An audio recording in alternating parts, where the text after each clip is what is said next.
जी हाँ दोस्तों, नकली जज की बेटी मेहरा राध्या के बनाए हुए खाने को खाते ही अचानक बेहोश होकर जमीन पर गिर जाती है। तभी जज जोर जोर से चिल्लाने लगती है, जल्दी कोई एम्बुलेंस बुलाइए, मेरी बेटी मेहरा बेहोश हो गई है। जज तुरंत एम्बुलेंस बुला लेती है। एम्बुलेंस की टीम मेहरा को उठाकर अस्पताल ले जाती है। उसके बाद जज तुरंत पुलिस को बुला लेती है। पुलिस वहां पहुंचते ही जज राध्या पर आरोप लगा देती हैं कि उसकी वजह से मेरी बेटी की यह हालत हुई है। बिना पूरी जांच किए पुलिस राध्या को गिरफ्तार करके थाने ले जाती है। यह सब देखकर जज के चेहरे पर हल्की सी मुस्कान आ जाती है। कुछ ही देर बाद टीवी पर बड़ी खबर चलने लगती है कि राध्या को थाने में बंद कर दिया गया है। यह खबर सुनते ही प्रथम का दिल घबरा जाता है। वह बिना एक पल गंवाए राध्या को बचाने के लिए घर से निकलने लगता है।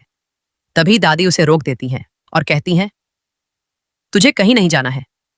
वैसे ही हमारे पूरे मित्तल परिवार की बदनामी हो चुकी है। अगर तूने इस घर से बाहर कदम रखा तो मैं हमेशा हमेशा के लिए तुझे अपना पोता मानना छोड़ दूंगी। लेकिन प्रथम दादी की एक भी बात नहीं मानता और घर की चौखट पार करके सीधे राध्या को बचाने के लिए निकल जाता है। उधर पश्चात जज से कहते हैं, आपने बिल्कुल ठीक नहीं किया। राध्या मित्तल को बिना पूरी जांच के जेल नहीं भेजना चाहिए था। पहले सभी सबूतों की जांच होती है, उसके बाद फैसला लिया जाता है। लेकिन आपने बिना जांच किए ही राध्या को जेल भिजवा दिया। राध्या लगातार प्रतियोगिता जीत रही है। कहीं ऐसा तो नहीं कि आप अपनी बेटी मेहरा को जिताना चाहती हैं, इसीलिए आपने यह सब किया है। तभी जज रोने का नाटक करते हुए कहती हैं, आपने खुद देखा मेरी बेटी मेहरा ने राध्या के बनाए हुए खाने को खाया और उसी के बाद वह बेहोश हो गई। अब वह कोमा में चली गई है। मैं अपनी बेटी के लिए न्याय मांग रही हूं। उधर जब प्रथम घर से निकल जाता है तब दादी के चेहरे पर मुस्कान आ जाती है। दादी मन ही मन सोचने लगती हैं, प्रथम, अब तू राध्या को कभी नहीं बचा पाएगा, क्योंकि मैंने ही जज को 20 लाख रुपए देने का वादा किया था और कहा था कि राध्या को ऐसी जगह फंसा दो जहां से वह कभी बाहर ना निकल सके। अब वह जानबूझकर राध्या को फंसा रही है। अब राध्या जेल पहुंच चुकी है और प्रथम उसे बचाने की पूरी कोशिश कर रहा है। इधर मित्तल परिवार के सभी लोग बहुत परेशान हैं। राजनी जी और ओंकार जी कहते हैं कि राध्या का साथ देना चाहिए और उसे हर हाल में बचाना चाहिए। अहम और एकता भी कहते हैं कि राध्या निर्दोष है और हमें उसका साथ देना चाहिए। लेकिन तभी दादी गुस्से में कहती हैं, अगर तुम लोगों ने राध्या का साथ दिया या उसे बचाने की कोशिश की तो तुम लोग मेरा मरा हुआ मुंह देखोगे। दादी की यह बात सुनकर पूरा मित्तल परिवार सोच में पड़ जाता है और सभी लोग अपने कदम पीछे खींच लेते हैं। दादी के मन में बहुत खुशी होती है क्योंकि राध्या जेल पहुंच चुकी है। वह लगातार प्रतियोगिता जीत रही थी और दादी का सपना था कि पूरा परिवार राध्या को इस मित्तल परिवार से हमेशा के लिए निकाल दे। अब दादी को लगने लगा है कि उनका सपना सच होने वाला है। असल में जज और उसकी बेटी मेहरा पहले से ही दादी के साथ मिली हुई हैं। मेहरा जानबूझकर बेहोश होने का नाटक करती है ताकि सभी लोगों को यही लगे कि राध्या के खाने की वजह से उसे गंभीर संक्रमण हुआ है। अब पुलिस की रिपोर्ट में भी यही बताया जा रहा है कि राध्या के खाने में भारी संक्रमण मिला है और उसी की वजह से मेहरा की तबीयत बिगड़ी है। इसी कारण राध्या को प्रतियोगिता से अयोग्य भी घोषित किया जा सकता है। अब क्या प्रथम राध्या की बेगुनाही साबित कर पाएगा? क्या दादी की 20 लाख रुपए वाली साजिश सबके सामने आएगी? क्या पश्चात जज इस पूरे खेल का पर्दाफाश करेंगे? जानने के लिए जुड़े रहिए हमारे साथ। राध्या के जेल पहुंचते ही पूरे शहर में यह खबर आग की तरह फैल जाती है। हर न्यूज चैनल पर सिर्फ राध्या की गिरफ्तारी की खबर दिखाई जा रही थी। दूसरी तरफ दादी के चेहरे पर एक खतरनाक मुस्कान साफ दिखाई दे रही थी। दादी मन ही मन सोच रही थी कि आखिरकार उनका सबसे बड़ा सपना पूरा होने वाला है। अब राध्या कभी इस प्रतियोगिता में वापस नहीं लौट पाएगी और पूरा मित्तल परिवार भी उससे हमेशा के लिए दूर हो जाएगा। उधर जज अस्पताल में मेहरा के पास बैठकर रोने का नाटक कर रही थी, जबकि मेहरा की आंखें हल्की सी खुलीं और उसने धीरे से कहा कि मां, हमारा प्लान बिल्कुल सफल हो गया। अब पूरी दुनिया राध्या को ही दोषी मानेगी। यह सुनते ही जज के चेहरे पर भी मुस्कान आ जाती है और दोनों फिर से अनजान बन जाती हैं ताकि किसी को उन पर शक न हो। इसी बीच प्रथम थाने पहुंच जाता है और पुलिस से कहता है कि बिना पूरी जांच के किसी निर्दोष को जेल में रखना कानून के खिलाफ है।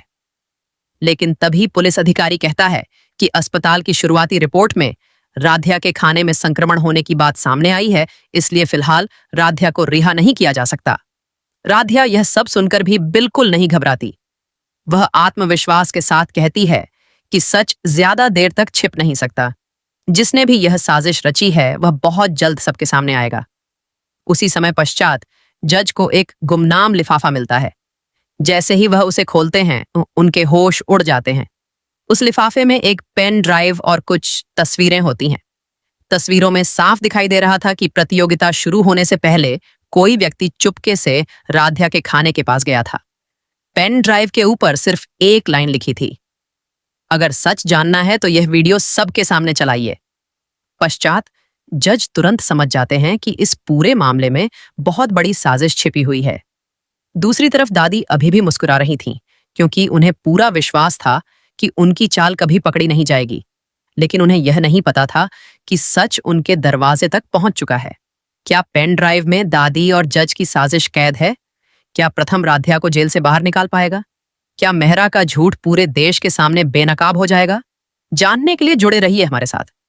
राध्या के जेल पहुंचते ही पूरे शहर में यह खबर आग की तरह फैल जाती है।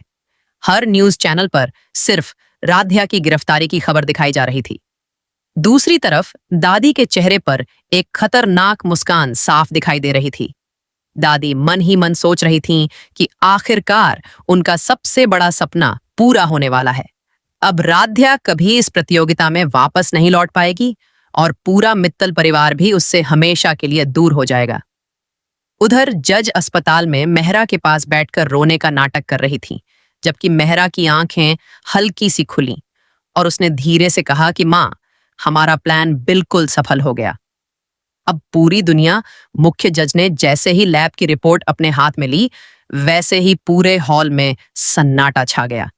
उन्होंने रिपोर्ट सभी लोगों के सामने उठाकर कहा, इस रिपोर्ट में साफ लिखा है कि राध्या के बनाए हुए खाने में किसी भी तरह का जहर या संक्रमण नहीं मिला है। यह खाना पूरी तरह सुरक्षित था। मुख्य जज ने गुस्से में जज की तरफ देखा और बोले, मैंने भी यही खाना खाया था। यहां मौजूद सभी जजों ने यही खाना खाया था। किसी की तबीयत नहीं बिगड़ी। फिर सिर्फ आपकी बेटी मेहरा ही बेहोश कैसे हो गई? यह सुनते ही जज के चेहरे का रंग उड़ गया। मेहरा भी घबराने लगी, लेकिन दोनों चुप रहीं। मुख्य जज ने तुरंत पुलिस से कहा, राध्या को अभी इसी समय थाने से यहां लाया जाए। बिना सबूत किसी निर्दोष को गिरफ्तार करना बहुत बड़ी गलती है। उसी समय पुलिस राध्या को वापस प्रतियोगिता स्थल लेकर आने के लिए निकल जाती है। दूसरी तरफ दादी टीवी पर यह सब देख रही थीं। कुछ देर पहले तक उनके चेहरे पर मुस्कान थी, लेकिन मुख्य जज का फैसला सुनते ही उनकी मुस्कान गायब होने लगी। दादी मन ही मन सोचने लगीं, अगर राध्या वापस आ गई तो कहीं हमारी पूरी साजिश सबके सामने न आ जाए। उधर जज ने धीरे से मेहरा से कहा, अगर सच बाहर आ गया तो 20 लाख रुपए भी चले जाएंगे और हमारी इज्जत भी खत्म हो जाएगी। मेहरा घबरा कर बोली, मां, अब हमें कोई नई चाल चलनी होगी, नहीं तो हम दोनों के साथ साथ दादी भी फंस जाएंगी। तीनों को यह नहीं पता था कि मुख्य जज ने पहले ही इस पूरे मामले की गुप्त जांच शुरू करवा दी है और बहुत जल्द एक ऐसा सबूत मिलने वाला है जो दादी, जज और मेहरा तीनों की साजिश का पर्दाफाश कर देगा। मुख्य जज के आदेश के तुरंत बाद पुलिस राध्या को थाने से वापस प्रतियोगिता स्थल लेकर आती है। जैसे ही राध्या वहां पहुंचती है, पूरे हॉल में बैठे सभी लोग तालियां बजाने लगते हैं। यह देखकर दादी के पैरों तले जमीन खिसक जाती है। उनके चेहरे का रंग उड़ जाता है, क्योंकि उन्हें बिल्कुल भी उम्मीद नहीं थी कि राध्या इतनी जल्दी वापस लौट आएगी। मुख्य जज सबके सामने कहते हैं कि लैब की रिपोर्ट साफ बता रही है कि राध्या के बनाए हुए खाने में किसी भी तरह का जहर या संक्रमण नहीं मिला है, इसलिए राध्या को दोषी नहीं माना जा सकता। यह सुनते ही प्रथम दौड़कर राध्या के पास पहुंच जाता है और कहता है कि मुझे पूरा विश्वास था कि तुम निर्दोष हो, कोई भी साजिश तुम्हें हरा नहीं सकती। उधर जज और उसकी बेटी मेहरा एक दूसरे का चेहरा देखने लगती हैं। दोनों के चेहरे पर डर साफ दिखाई देने लगता है, क्योंकि उनकी चाल धीरे धीरे सबके सामने आने लगी थी। इधर मित्तल परिवार में एक बार फिर बड़ा हंगामा शुरू हो जाता है। ओंकार जी गुस्से में कहते हैं कि आखिर किसने राध्या को झूठे मामले में फंसाने की कोशिश की। राजनी जी भी कहती हैं कि जिसने भी यह साजिश रची है उसे सजा जरूर मिलनी चाहिए। दादी बाहर से चुप रहती हैं, लेकिन उनके चेहरे पर घबराहट साफ दिखाई देने लगती है। वह मन ही मन सोचने लगती हैं कि अगर सच्चाई सामने आ गई तो उनका पूरा खेल खत्म हो जाएगा। उधर मुख्य जज घोषणा करते हैं कि इस मामले की जांच अब और गहराई से होगी और जो भी असली दोषी होगा उसे कानून के अनुसार कड़ी सजा दी जाएगी। ये सुनते ही जज और मेहरा के होश उड़ जाते हैं, क्योंकि उन्हें लगने लगता है कि अब उनकी साजिश ज्यादा देर तक छिप नहीं पाएगी। ऐसे ही रोमांचक एपिसोड देखने के लिए हमारे चैनल को सब्सक्राइब करें, वीडियो को लाइक करें और अपने दोस्तों के साथ शेयर करना बिल्कुल ना भूलें। धन्यवाद।